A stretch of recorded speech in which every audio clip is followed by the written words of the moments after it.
ప్రజాపాలన పేరిట గద్దెనెక్కి భయంకరమైన ప్రజాపీడన చేస్తున్న కాంగ్రెస్ ప్రభుత్వానికి మొట్టమొదటి ప్రతిఘటనను రుచి చూపిన కొడంగల్ ప్రజానీకానికి నేను మనసారా అభినందనలు తెలియజేస్తున్నా. నాకు ఈ రేవంత్ రెడ్డి పరిస్థితి ఇవాళ చూస్తుంటే నాకు ఇప్పుడు పంచతంత్రంలోనే ఒక కథ యాదికి వస్తున్నది. ఓ నక్కకి ఊర్లో మన అడవిలో ఆహారం దొరకక ఊర్లోకి వచ్చిందట. ఊర్లోకి వచ్చి అది దోబీ ఘాట్ల దగ్గర తిరుగుతున్నది.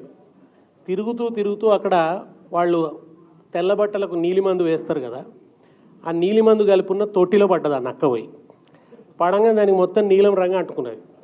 ఆ నీలం రంగుతున్నది అడవిలోకి పోయింది. పోగానే అడవి జంతువులన్నీ ఇదేదో కొత్త జంతువు అనుకొని భయపడ్డాయి. ఎందుకంటే నీలం రంగులో ఉండదు కదా నక్క, ఇదేదో బ్లూ కలర్లో ఉన్నది, ఇదేంది అని చెప్పి అన్నీ భయపడ్డాయి.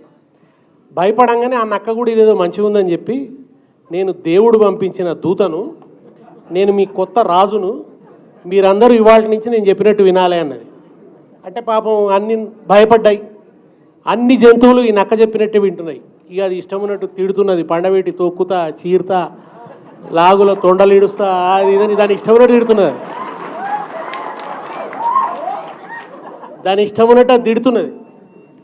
బానిసత్వం చేయించుకుంటున్నది వాటన్నిటితోని కూడా. అవి పాపం ఆహారం సేకరించి తెచ్చి దీనికి పెడుతున్నాయి.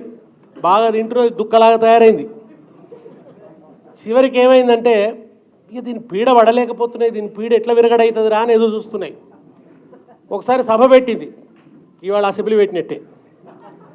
సభ పెట్టి అన్నింటిని రమ్మన్నది. రమ్మంటే అన్నీ వచ్చినాయి. వచ్చిన తర్వాత ఇది గంభీరమైన ఉపన్యాసం మొదలుపెట్టింది. ఆ ఉపన్యాసం వినలేక అవి చెవులు మూసుకున్నాయి. ఎట్లరా బాబు దీంటి విముక్తి అనుకుంటుండగా మెల్లగా వానవడు షురువైంది. ఆ వానకు మెల్లగా ఏమైపోయిందంటే ఈ నీలం మందు మొత్తం కరిగిపోవడం ప్రారంభమైంది. అప్పుడు జంతువులన్నీ కూడా తేరిపార చూసే వరకులా దాని అసలు స్వరూపం బయటపడ్డది.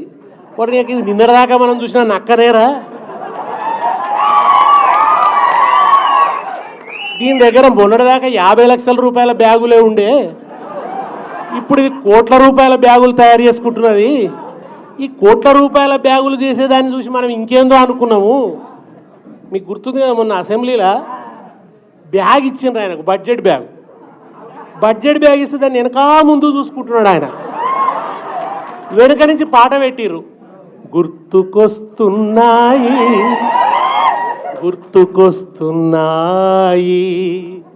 ఎదలోపల ఏమూలను నిద్రించు జ్ఞాపకాలు గుర్తుకొస్తున్నాయని పెట్టిరు మనోళ్ళు, కరెక్ట్ పెట్టిరు.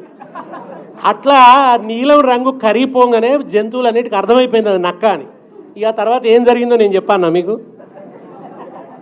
ఇవాళ రేవంత్ రెడ్డి రంగు కూడా అట్లనే కరిగిపోతున్నది. ఎలక్షన్లకు ముందు నీలం రంగు వేసుకొని వచ్చిండు ఆయన.